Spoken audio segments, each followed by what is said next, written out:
Hello, my lovely listeners. I thought I'd jump on here very quickly and work on the fact that I got a sprint of inspiration of what I'm going to talk to you about.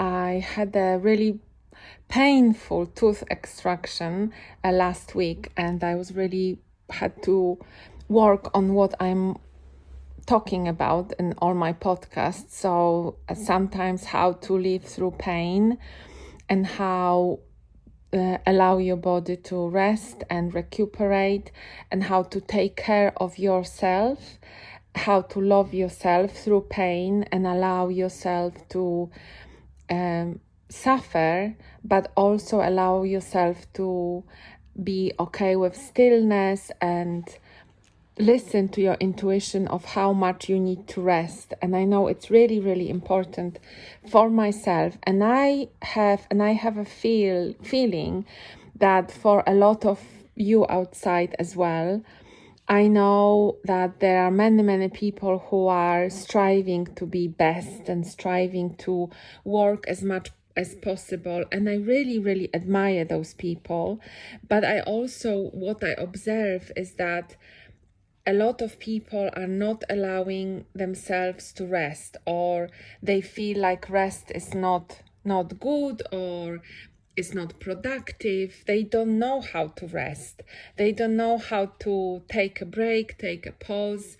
They very often don't know how to sit in silence with themselves. Like my dad said, for example, when I sit in silence doing nothing, it feels like I'm wasting my time. First of all, does it mean time? What is it? And does working or being in movement while the time passes, meaning that you are not wasting this time because you are doing something? So these are just some questions, and really seeing the value in taking a break, taking a pause, sitting with yourself, listening to your intuition, and being able to do that. So, for example, amazing time to exercise that is while you are waiting for a bus, while you are on the train, when there is no connection, for example, because really, if we are to be honest with ourselves nowadays, we just wait on the bus or whatever, for whatever activity we are waiting. A lot of people are just going on their phones, and this is the pastime. And you can go on your phone to answer emails, to answer text messages, to research something. And that's how very often it feels like you are not wasting your time, because you are doing something. You are kind of also speeding the time and making sure that you are productive. But are you really? Is that the best way of spending your time for yourself? And imagine 10, 20 years ago, the phones were not, or internet was not as popular, and you wouldn't be able to go. So you would find yourself with a book probably. And thankfully a lot of people are still doing book, but obviously reading is an activity as well, and it's a good hobby. It's good for the brain. I know that research shows that reading slows down or decrease the potential to go into dementia, especially in women. So just all of those things, just take into consideration of the pause if you need it, especially like my procedure. This was supposed to be just quick. It's not that quick, but just an extraction of the wisdom tooth. So I thought 1 max 2 days and I will be back on my way, working and doing my activities, going to the gym and so on and so forth. No, life just stopped me and said, no way, you are taking longer to heal. It just, your body or my body needs more time. There is pain, there is the energy levels that go really down, and you have to listen to that. And it's not the same for everyone. some people may take much less, and everyone's healing process is different, and everyone's procedure would be different. So for some it might be just simple taking off and the body is really happy and then heals, and for some others there is lots of cut and then stitches, and then the part of the tooth maybe, like the root maybe stay in there. So it just is a different process for everyone. And for me, I guess also because I had so much time to think, I sometimes tend to think down on myself when you have this time, and it's fine and it's perfect, because you do need this time to sit with yourself and go through all these emotions, because it's okay if you close them down somewhere in a cage and you busy yourself and you are never going back to those things or memories or unhealed trauma, whatever there is, little things, bigger things, and that works and might work for a lot of people for years and years. But when the time comes when you really have to sit with yourself, when you are in pain and you are not feeling like doing anything, those thoughts kind of tend to come up. And for me, it was a lot about comparison, where I am in my life in comparison to others. And I was chatting to a friend and it's kind of woken me up a little bit. And she was asking, why do you compare yourself so much to others? There's no point. And again, I really admire this friend, because she possibly doesn't have those feelings. She doesn't need that. She doesn't feel that she needs to be compared to some other people.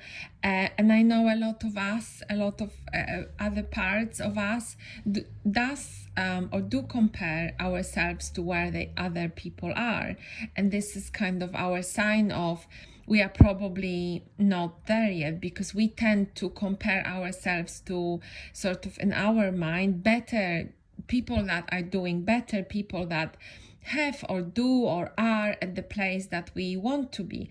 And it could be sort of healthy, because they could empower us or encourage us to be there and sort of see that it's possible.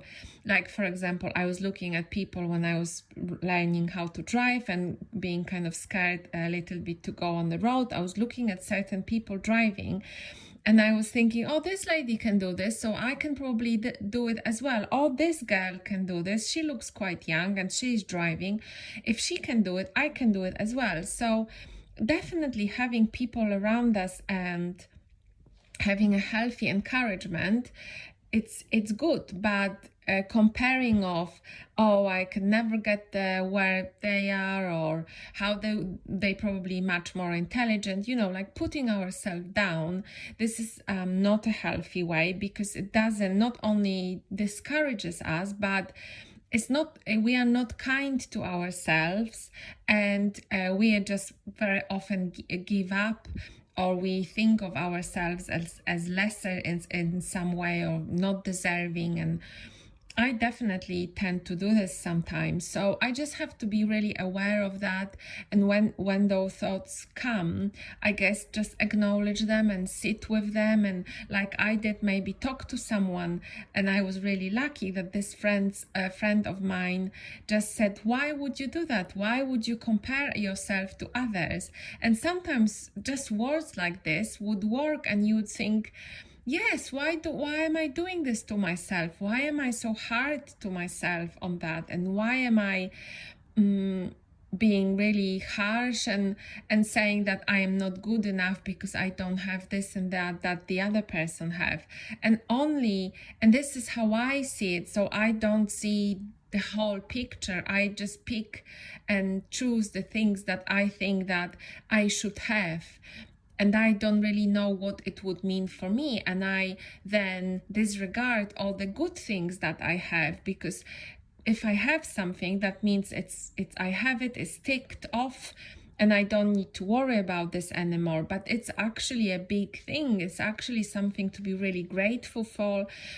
And sometimes a friend like this friend said to me and cited all the things that I do have, and I have to go back and think about those things as big things and really valuable things, and things that I need to be really grateful for, and also makes me think how other people think about it, that for me those things, because I have them, they are not of a great value, and I stop recognizing them.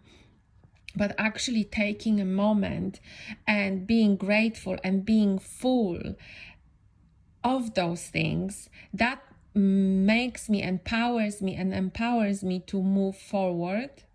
So now I go to the main point of why I wanted to start to talk about what I wanted to talk about this on this podcast, which is, again, I had a chat with a friend, and we were chatting about my podcast and who it's for, and who would listen to it. And I was saying that it's really for everyone.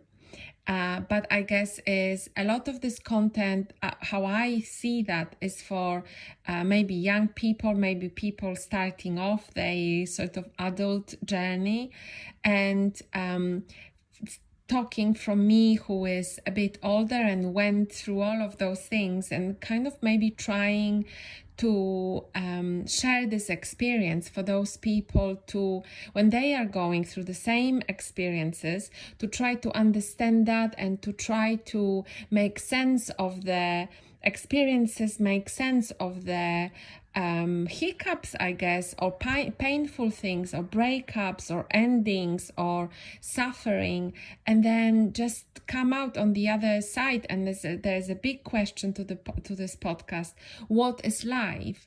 And what I'm trying to say is that to recognize your human part, your body part, your physical part, your 3D part, and also make sure that we recognize the spiritual part, and how the spiritual part can help us with the physical parts, and how those two parts are really connected.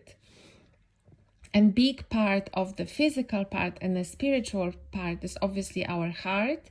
And this is the one episode, and that's what I was talking about with my friend, that a lot of people are listening and I guess seeking the advice for the heart related matters or experiences. And obviously one of the heart related part is seeking a partner, being in a good relationship, in a relationship that is really making you a better person, and that two people are supporting each other, and how it takes time to get together with a person like this. Or if you get together with a person like that and you are both happy with your relationship, how again it takes time, and it takes the whole time, your whole life, to kind of flow together and change together. And it's amazing journey, and it's amazing if you have that, and it's amazing to attract people like this, and kind of going from relationship to a relationship. And when I say it's amazing, it's also physically painful, it's also physically sometimes excruciating, and you are being broken, and you get up and you put yourself back together again, and you doing the whole experience again, and then you look back and you see how all those experiences build you, and what beautiful things they were, even if they broke you, even if the people you were with were not kind of people that you will, I don't know, recommend to your friend. Looking at those experiences, why you've attracted people like this, and what was with those people that was really made you fall in love with them. Or if you are single by yourself, what brought you to that position? How are you with yourself, and what is the kind of relationship you have with yourself? And it's never without the context. It's always how you are in the world, how you are with your parents, how you are with your friends, and coming back to how you are with yourself. And I was talking about being full, and I was talking about having full heart, and I truly believe that this is the space that you attract the partner from your heart being full. It doesn't mean healed, because again, you are not going to be healed. And sometimes also I'm thinking that it's nothing to heal. You are already full. It's just that you are working with what you have, and you are working with the material of life, and the material of life is going to be sometimes beautiful and smooth, and sometimes there will be holes and trepidations and hardships, because you are always moving. Even if you are sitting in a sadness in meditation, or in a quietness and in meditation, you are always moving, you are always attracting, you are always manifesting, you are always creating the energy. Your body inside never stops anyway. So I wanted to say again about the relationship. I was going through some emails that I had, or what I was looking for an email that would tell me. I had this email from Human Design. You can do this test and it shows you your human design, who you are.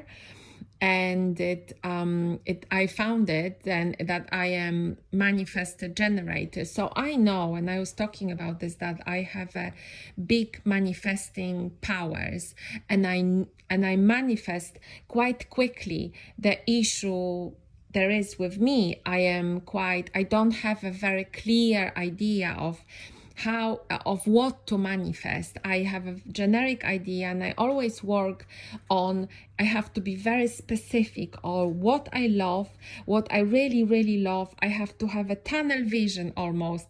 This is exactly what I want, because very often what I manifest is what I wanted, but because I wasn't clear enough, it's kind of the thing, but it's not exactly maybe that. So definitely, so I was looking for that, and because my search on my emails was human, it brought me emails back from 10 years ago, and it brought me some emails that I had from the person that I was deeply in love with. And I was going through the words there, and I was thinking how much of those words that the emails included or contained were the words that I really wanted to hear, why I wanted to hear that. And now, because I read a lot about, narcissists or people, I want to say narcissist, but it's a very generic kind of and pejorative name. But let's stick with the narcissist. So let's say person who really loves themselves the most and is quite egoistical, but have a big sensitivity, and it's all kind of put in one basket. And this person attracts the person who is highly emotional and just wants to help and wants to support, and that's how the relationship was. But I could see from the emails that the words there were so kind. They were fueling me, and the person was trying to kind of find things that I would be interested in, and showing me all the interesting things in the world, like sending me lots of links to different shows, beautiful shows, or Pinterest boards, like really trying to show me the words, something that I was seeking. And I sort of am still in very similar place where I am really looking for things, and I am sort of trying to surround myself with people who are very dedicated to a cause, and they really inspire me. And I guess this is what I have to accept, that I really love having people with passion around me, to fuel my own passion, which I have a lot. I have a lot of different passions for different things, that definitely being very inquisitive and curious, and always looking for things, and reading a lot and researching a lot, and really being passionate about lots and lots of subjects.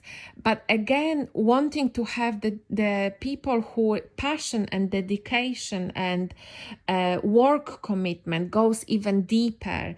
And I'm still like this. And I still can see from those emails that I was like that back then. and I can feel the emotions that I had, that I really dedicated myself to this person. And my knowledge now is that how much of what this person said to me was really about myself and about helping me or supporting me and being really there for me to show me the wider, the broader perspective on culture or on things that are really interesting, and how much it was that this person really knew what to tell me, what to say to me that would really hit home. And this person was really skilled of finding vulnerable people and finding their vulnerabilities and going just inside the vulnerability to really hook this person on you.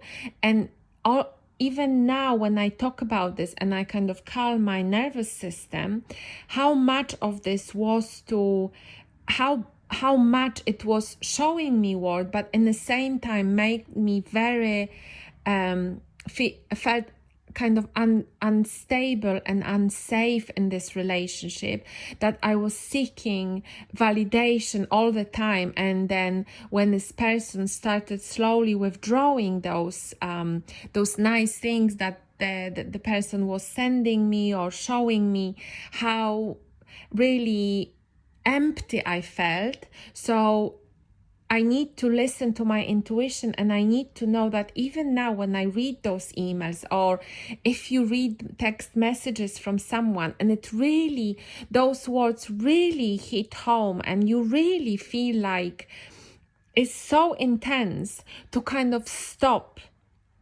and go back to yourself and really try to be with yourself and hold on to yourself, because and maybe, just maybe, this person is trying too hard and is hitting on your vulnerable things and is hitting into the core of yourself that you really wanted to hear from childhood, and the parts of yourself that might be not broken, I don't want to use the word broken, but are so thirsty that, and this person spotted that, and this person in a way is preparing the ground and really in the long term wants to really use you and to not allow that.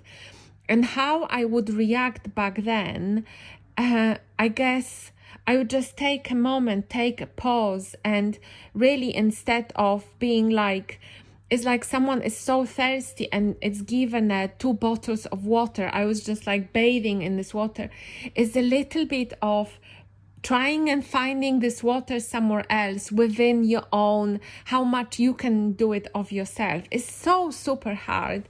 And I guess in a way, maybe you have to go through this if that's what you, I don't know, are karmically, if that's what you karmically doing, that's what you have to go through. Because sometimes on the other side, when you are out of this relationship, and so many people I can hear had to go through those relationships to then at the end of that just find yourself and be really successful. But this experience and only this experience taught them to go back to themselves. And going through this was going like through a very difficult, I don't know, university of life, I guess, very difficult lessons, and all the knowledge and all the suffering and all the love that they had to discover like this. It was like a very hard mining, and you mine and mine and mine day after day, and you find the diamonds and you kind of collect them, and then you have to share them or give some away, because this person is just standing over you and asking you to do that. And because I guess is asking in such a lovely way, and saying, if you mine a little bit more, it's okay. It's okay to be tired. It's okay that you are so exhausted. It's okay. It's just a part of experience. I am here, and and you are doing this, and one day you wake up and you say, well, hell, no more. It was a hard mine, and I discovered lots of diamonds, but now I'm going to do it for myself. That would be my kind of comparison of how it was. But this person also, the excruciating pain, but this person also taught you in a way how to mine. And now you can mine for yourself, I guess. And this experience, because it was so deep, and also because very often you go through that when you are younger, when you are trusting, and when you are just learning about life, and when you just came out of the parents or home, and or sometimes it does happen later in life when you were like maybe shielded, or maybe you didn't have a relationship for a long time, or maybe you started your life anew in some other country, or there is lots and lots of scenarios. But I guess it could happen when you're in your 20s, in your 30s, in your 40s, I guess, even later in life, because it can last for a long time. It depends on how much you allow yourself to be in this. Also, sometimes how old your partner is, and how much they want to keep you doing things like this for them, or if they see that they've taken the best out of you, you are not working hard enough in this mine, and they are going to be much better off with someone with new energy and new stamina, and then they kind of leave you alone, and they don't give you so many encouraging words to mine, and then you are like, I am working here, I am giving my best, and I don't receive much in return. But sometimes, like they say, crumbling, so you receive a little crumbs every day or every other week, little crumbs, little text message, little whatever, little present, or even you look nice, or I love having home with you, you are the best, and you are like, oh right, that's the encouragement I wanted. This person is really still in love with me, so I better double my effort to be the best I can be, and then this person is going to go back and of encouraging me every day how it used to be. But no, that's not the case. That's not gonna happen. If this person has stopped being nice, they're not gonna go back being nice how they used to be in the beginning. That's not gonna happen. So if you are looking for this affirmation or reassurance that they're gonna come back to being so lovely when you double or triple your effort, no, that's not gonna happen. I would say just do total reverse, no effort whatsoever, just stop mining, or just, I don't know, go and swim in the lake nearby, or set up your own mine and see how this person behaves then.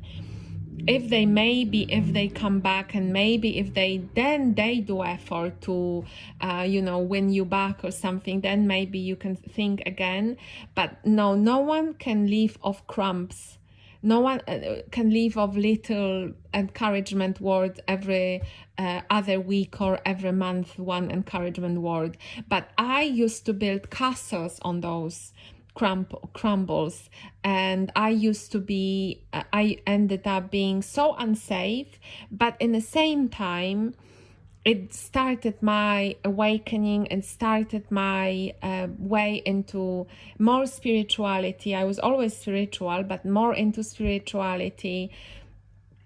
So more into manifestation of my life, more into what I really want to do.